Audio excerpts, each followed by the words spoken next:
Yes, Mrs. Eyre. I was young and foolish then. I was so in love with her that I threw away all my fortune on her. One evening I visited her but found she was out, so I waited on her balcony. Imagine my horror to seeing her step out followed by a man. You were so young. You have never felt in love or jealous. Have you, Mrs. Eyre? But now I'm calm. What happened when she entered this house, sir? Oh, I forget, Celine. By the way, it's strange telling you all this, but I knew my secret is safe with you. And I know my relationship with her is over. And I challenged her lover to fight me. Next day, I shot him in the arms during the fight. Celine had a baby girl, Adele, and she claimed that Adele was my child. I went to Paris and brought Adele back and grew up in England. I felt proud that Mr. Rochester has trusted me with the story of his past life.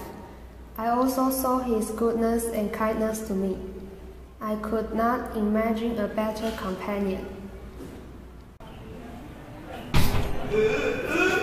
Who's there? Was that Grace Wall? What's happened?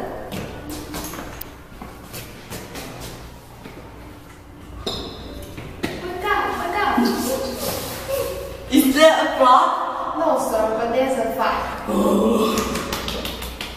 Jane Eyre, is that you and your magic again? Are you trying to put a spell on me this time? Or you want to drown me this time? Please get up, sir. Someone has plotted to kill you. Shall I fetch Mrs. Fairfax or the servants? No, why bother then? Just wait here. I'm going to the top floor. Don't call anyone. I'll be back soon. I waited, cold and tired, in his room for what seemed a very long time. Did you see anything when you opened the bathroom door? No, sir. Only a candle on the floor. But you heard a strange laugh, did you say? Yes, I have heard that. Grace laughed like that. That must be Grace, and I'm glad you are the only person know all about this. And now go back to your room. Good night, sir. Wait, are you leaving already? You said I should go. But not without saying goodbye, not without a kind word or two. Why? You have saved my life. I had been in debt to anyone. But with you it's different. Jane, I'm happy to owe you my life.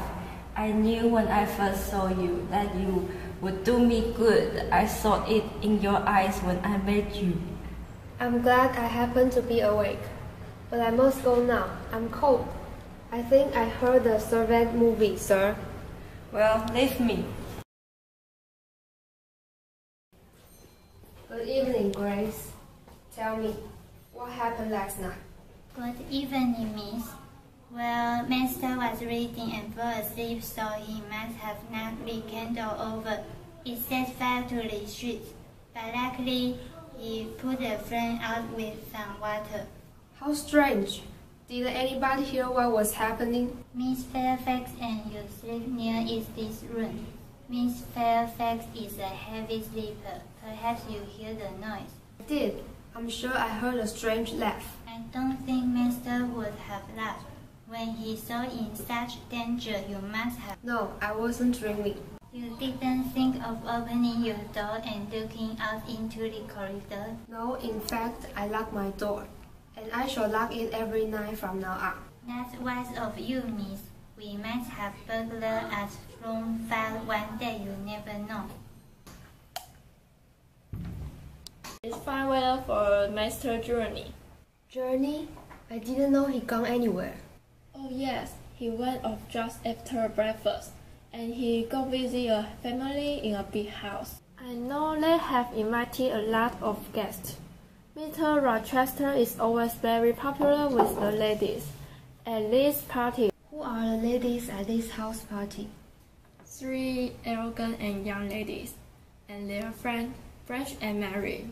But Blanche is the most beautiful of all. What does she look like?